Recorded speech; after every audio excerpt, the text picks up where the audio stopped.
psicológicos o lo que sea, pero en algo fallamos en la universidad, que no le ofrecimos a este muchacho seguramente un ambiente donde si tenía este tipo de problemas o no encontró el afecto, no encontró la amistad o no encontró esa parte de esas dimensiones, que seguramente hubieran podido evitar algo como eso. Por lo menos quiero pensar en esos términos. Pero si solamente estamos pensando en términos de promedio, si solamente estamos pensando en ese tipo de términos, pues hombre, no hay espacio para eso otro. Entonces, si no hay espacio para eso otro, ¿dónde está la educación? La instrucción, sí. La transmisión de información, sí. Pero estamos generando conocimiento. La gente está logrando anticipar las consecuencias de sus decisiones. Pues el caso dramático que acabo de decirte, sí, preferí 10 pisos a 6, porque no quería ninguna duda de que no me quitara la vida, ¿no? Pero preguntas como, por ejemplo, ¿para qué la vida? ¿La estamos haciendo? Cuando están ustedes todos metidos en esta cosa, ¿se han hecho alguna vez? ¿Qué es esta cosa de la vida? ¿No es importante hacérsela? ¿No crees que es importante? Es decir, un tiempito que tienen ustedes que salen de su rigidez, de sus horarios de trabajo y todas las cosas, y llegan acá, pueden respirar unas 3 o 4 horas y ver otras cosas y estudiar otras cosas. Esas. ¿No deberíamos también estar abordando ese tipo de preguntas? ¿Qué es esto de la vida? ¿No? Estoy estudiando solamente porque pues, me va a significar en mi hoja de vida unas estrellitas más. Eso está bien, claro. Yo quiero avanzar profesionalmente, claro. Quiero tener mayor capacidad de análisis, claro, todo eso es sano, la sociedad se beneficia de eso. Pero ¿soy solamente eso? ¿Soy solamente una mente andante? ¿Como un bombillito, no? Que está andando. ¿O tengo otras dimensiones a las cuales tengo que darle atención? ¿Ustedes están casados? ¿Ustedes tienen familias? Sí. Bueno, entonces ustedes se imaginan, digamos, el esfuerzo y el sacrificio que están haciendo sus cónyuges. Sí. ¿Tienen chinos? Sí. Bueno, ¿y qué les dicen ustedes a los chinos? Cuando llegan a las 10 de la noche. ¿Ves? ¿Sí? Ya están dormidos. Y salen ustedes a las 6 de la mañana. Y los sacan a pasear los sábados y los domingos. Más o menos. ¿Sí, no? ¿Ok? ¿Sí me explico? Entonces, esas dimensiones, y no quiero crearles crisis a ustedes, por eso digo, edita esa vaina. Edita esa cosa. No, esas son preguntas que tienen que hacerse, porque yo creo que lo que ustedes están haciendo es una empresa familiar. El esfuerzo que ustedes están haciendo es un emprendimiento de familia. El cónyuge con sus chinos está invirtiendo tiempo, del tiempo no atendido por parte de ustedes, con un fin muy laudable, mayor al de simplemente la rutina. Entonces, ¿están involucrados esos chinos en eso?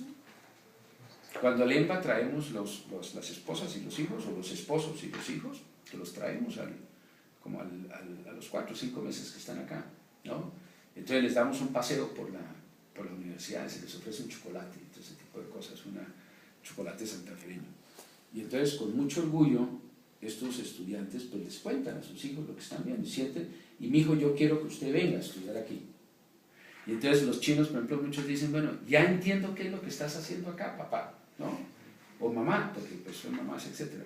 Entonces, ahí, por ejemplo, se tocan unas dimensiones afectivas muy importantes. Y el ejemplo que está dando el papá o la mamá, en donde se sientan a estudiar todos, finalmente. ¿Se explica? No, mi hijo, chino, no me haga ruido, va a haber televisión, yo tengo que hacer estos problemas. No, vengan, vamos todos, estamos haciendo esas cosas, ¿no?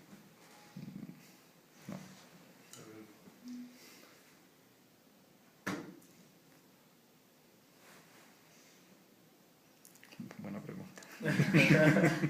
El propósito finalmente entonces está identificado en la universidad como requerido en fortalecer esas competencias blandas. No, pero yo no creo que está detectado. En el tema de la cosas como, por ejemplo, este muchacho pone a la gente a pensar. Y a nivel internacional, o sea, los MBAs que son... Bueno, tú has visto todas las evaluaciones que están haciendo, sí, creo, ¿no? David Garvin, por ejemplo, que saca un estudio hace 4 años sobre los MBAs, están siendo cuestionados, este tipo de Harvard. Sí. Sí, eso seguramente han visto ustedes, si no lo han visto, léanse ese libro que vale la pena. Yo creo que se araña la cosa, se araña. Pero es por la dificultad. Sí, yo creo que el problema es en general de la educación universitaria, no es de los MBAs. Yo creo que es de la educación universitaria en general, que en su masificación, que está bien, su democratización, etcétera, pues solamente araña algunas de las dimensiones de la persona, repito, porque permite instrucción, permite medir, permite medir. Y como usted está pagando, o el Estado está pagando por usted, según sea la universidad estatal o no, entonces usted quiere un servicio, y usted quiere ser medido.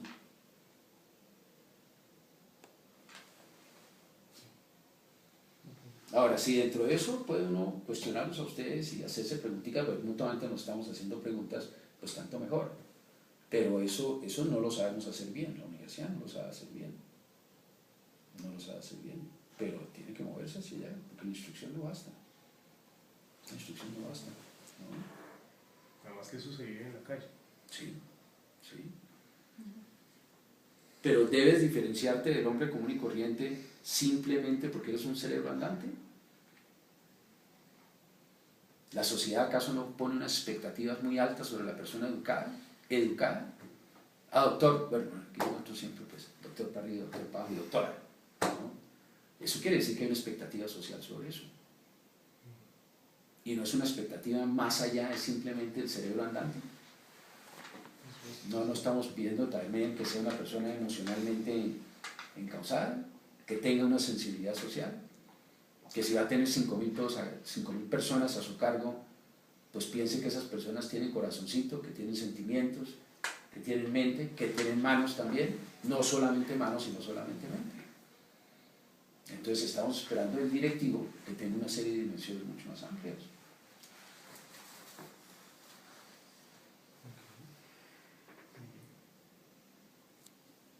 ¿Listos? Listo. Y nuestra última pregunta. Bueno, pues, En un mundo capitalista con tanta inequidad social, corrupción, mala distribución del ingreso, ¿en qué cree que aportaría un MBA a los aspirantes o estudiantes del mismo para disminuir esta brecha? mira, yo lo que creo es que el reto que tienen, el reto que tenemos los profesionales en una sociedad como la nuestra, y en particular las disciplinas que tienen que ver con la generación de riqueza, es lo siguiente. Yo creo que los esquemas de cómo producir eficientemente están dados. En un caso, por ejemplo, el toyotismo ayudó a los Estados Unidos a que mejorara su producción de autos y todos los métodos. Entonces está el just in time, bueno, toda una serie de cosas técnicas de la calidad total y todas cosas. Yo creo que producir con eficiencia cada vez lo tenemos más claro. En una situación de recursos escasos siempre va a ser. Lo que no está descubierto en el mundo en ninguna parte es cómo distribuimos esa riqueza de una manera equitativa. Y el esquema de, a través de los impuestos, entregarle al gobierno para que reparta, sabemos que no es posible. Es decir, ahí hay una repartición, pero si estamos dedicados pues, a producir 100.000 casas para que me elijan en el próximo gobierno, la cosa es complicada, porque 100.000 casas no van a resolver el problema. Y antes pueden crear un problema muy complicado, que es, mientras que otras personas hacen un esfuerzo tremendo para poder medio tener su techito, aquí resulta que por pura cuestión del azar, tú te haces dueño de una casa. Esos son verdaderamente cosas muy demagógicas, supremamente demagógicas, ¿ok? Bueno, entonces, ¿cómo distribuir equitativamente la riqueza que generamos? Es nuestro gran reto. Ese es nuestro gran reto, y la universidad, todas las universidades deben ponérselo como tal, no solamente instrucción para cada vez organizar con más eficiencia, cada vez para verdaderamente que nuestros recursos sean empleados eficientemente y generemos riqueza. Es que si no generamos riqueza no la vamos a tener para distribuir. Ahora, ¿cómo desde el origen de esa generación de riqueza podemos redistribuirla? En el caso colombiano, yo creo que hay que pagar más. El salario mínimo no le alcanza a nadie. Eso es una ridiculez. Entonces, comenzando ahí, y lo he visto en empresas que también consideran que el salario mínimo es ridículo, perfecto. Entonces, desde ahí ya tú comienzas a redistribuir riqueza, pagando un salario justo. y dándole una serie de beneficios a las personas. En vez de reducir hasta el máximo los costos laborales para supuestamente pagar impuestos, que no todo el mundo paga los impuestos, para que el Estado los redistribuya en esquemas cada vez más cuestionados. Hay que ver Venezuela, hay que ver todos estos países, son esquemas que pretenden supuestamente una democratización de los recursos, pero a costa de quebrar las economías. Entonces, ahí tenemos un problema, es un reto intelectual, es un reto social, total. Pero como tal no existe una disciplina, una cultura que esté encaminada en ese fin, que esté desarrollando de alguna manera el tema, que esté trabajando sobre eso. O sea, que digamos en el tema de los filántropos solamente porque el tema de impuestos definitivamente no dio. Sí, yo he visto, digamos, pues algunas organizaciones que tienen sus esquemas de responsabilidad social y todo ese tipo de cosas, pero no he visto cosas, es decir, así supremamente innovadoras, no las he visto. ¿No? Participación de las utilidades no siempre garantiza la cosa. Hay una ley ecuatoriana, por ejemplo, que obliga a que la gente reparta utilidades, entonces hay toda una serie de trampas y todo ese tipo de cosas para no repartir las utilidades. ¿Me explico? Eso no es cuestión de leyes, no es cuestión de normas, es cuestión de cultura, ¿no? Entonces, ¿cómo haces tú para poder verdaderamente? Johnson, se los recomiendo, Johnson & Johnson tiene el famoso credo, ¿ok? Eso lo encuentran en Google, muchas a Google, el credo de Johnson & Johnson. Y en el 40 ellos escribieron, dijeron, mire, en realidad esta empresa, que en ese momento pues eran dueños los fundadores, los Johnson, tiene varias responsabilidades. La primera es ante sus clientes, los mejores productos. En ese momento los hospitales y las enfermeras eran los clientes. Entonces nuestros clientes son, en realidad, y no existía la teoría del stakeholder, ni nada, ¿no? En esa época no se hablaba nada de esas cosas, era un credo. Entonces, bueno, lo principal son nuestros clientes. De ahí entonces vienen nuestros empleados. Es decir, tienen los medios para trabajar, se les está verdaderamente pagando lo justo, ¿sí? Bueno, pero a su vez los empleados tienen la obligación de cuidar las cosas de la empresa, usar su tiempo debidamente, porque con eso es que estamos trabajando y generando riqueza.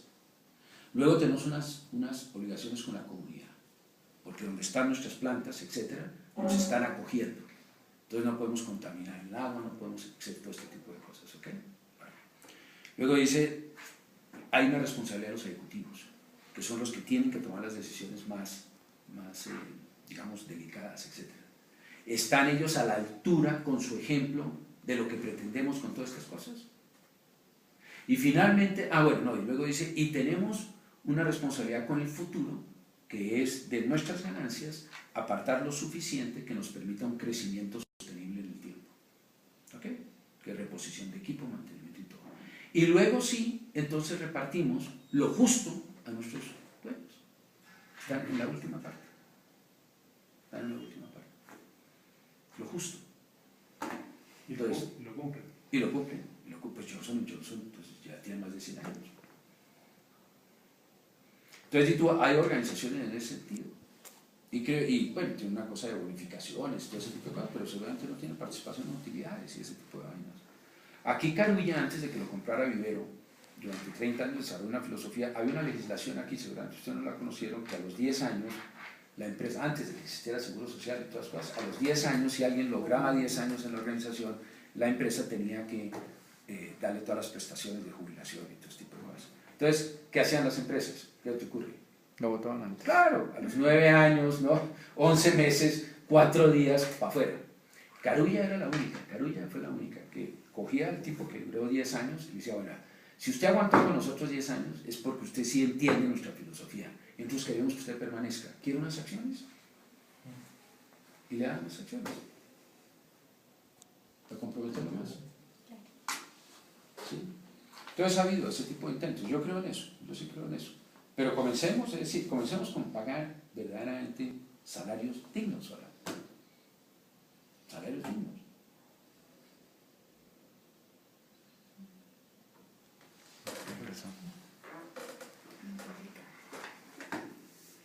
Bueno, pueden editar lo que quieran, chicos, sí. Muchísimas gracias. No, con mucho gusto, con mucho gusto. Muy interesante. Gracias. Muchas gracias. Puedo intervenir más, pero pues se supone que es la entrevista. Es para... Sí, es de entrevista. Sí, no, una charla. No, Muchísimas gracias. Sí, con mucho gusto, sí.